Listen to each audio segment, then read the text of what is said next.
Calisthenics. Christ is in our midst. Today, on Tuesday, December 19th, we commemorate the holy martyrs Boniface, Probus, Aries, Timothy, Polyeuktos, Eutychios, and Thessaloniki, as well as our righteous father Gregentius, Bishop of Ethiopia, and Aglaia, the righteous of Rome. Regarding Saint Boniface the Merciful of Tarsus, Saint Eutychios the martyr of Thessaloniki. This saint who lived during the reign of Diocletian was the servant of a certain Roman woman of senatorial rank named Aglaia. Mistress and servant lived together in an unlawful union, and Boniface was moreover given to drunkenness and riotous living. Nevertheless, he was generous to the poor, hospitable to strangers, and compassionate to those in misfortune. At last Aglaia, moved at hearing the accounts of the martyrs, and believing in the power of their intercessions to obtain the mercy of God, sent Boniface to Tarsus to obtain relics of the holy martyrs. Before he departed, he asked her in jest, "And what if they bring back my body as holy relics?" He then set out with some of his fellow slaves to Sicilia, where the saints were contesting in martyrdom. As he went among the martyrs and encouraged them in their pains, he was arrested by the rulers and confessed Christ with boldness, and suffered death as a martyr in the year 290. Thus what he had said in jest to his mistress was fulfilled, when he himself was brought back to her as sacred relics by his fellow servants. St. Aglaia devoted the remainder of her life of prayer and works of virtue, and reposed in sanctity. St. Boniface is especially invoked for the help against the passions of drinking. Your martyr, O Lord, in his courageous contest for you, received as the prize the crowns of incorruption and life from your immortal God.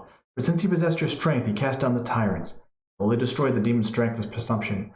O Christ God, by his prayer, save our souls, since you are merciful. You did offer up yourself as your own choosing, as a spotless sacrifice to him that for your sake, O saint, shall soon be born of a virgin maid, will all renowned and wise crown bear Boniface. From St. Paul's letter to the Hebrews. Brethren, while the promise of entering his rest remains, let us fear, lest any of you be judged to have failed to reach it. Now this rest is the rest of the kingdom. It is the final rest. For good news came to us, just as to them. But the message which they heard did not benefit them, because it did not meet with faith in the hearers. For we who have believed enter that rest, as he said, "As I swore in my wrath, they shall never enter my rest." This is referring to the Israelites when they disobeyed God and they were not able to enter into the kingdom that they were seeking after their freedom from Egypt. For he has somewhere spoken of the seventh day in this way. The seventh day is the perfect day, the day of rest. And God rested on the seventh day from all his works.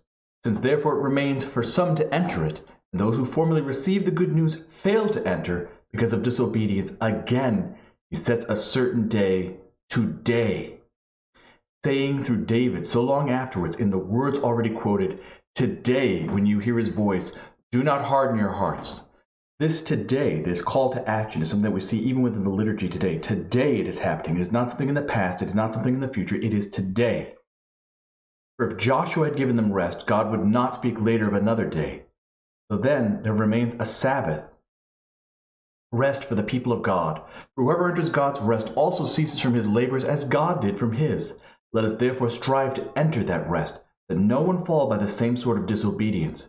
For the word of God is living and active, sharper than any two-edged sword, piercing to the division of soul and spirit, of joints and marrow, and discerning the thoughts and intentions of the heart. And before him no creature is hidden, but all are open and laid bare to the eyes of him with whom we have to do. The Gospel according to Mark.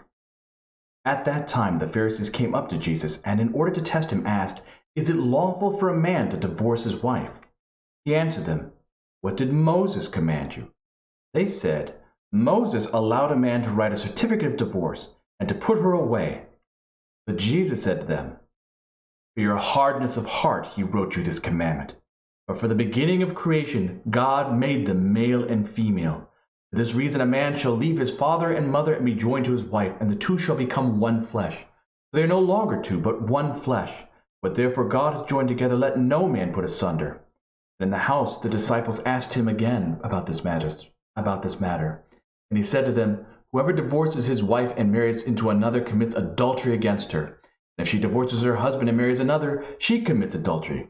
Now keep in mind, when Jesus Christ is talking about this divorce, he's talking about the idea of leaving your spouse for another person.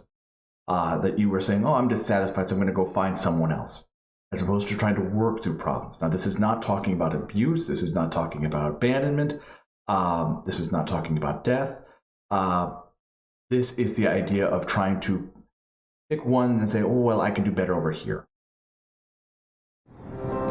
I hope that you've enjoyed today's Spiritual Calisthenics. Have a blessed and wonderful day.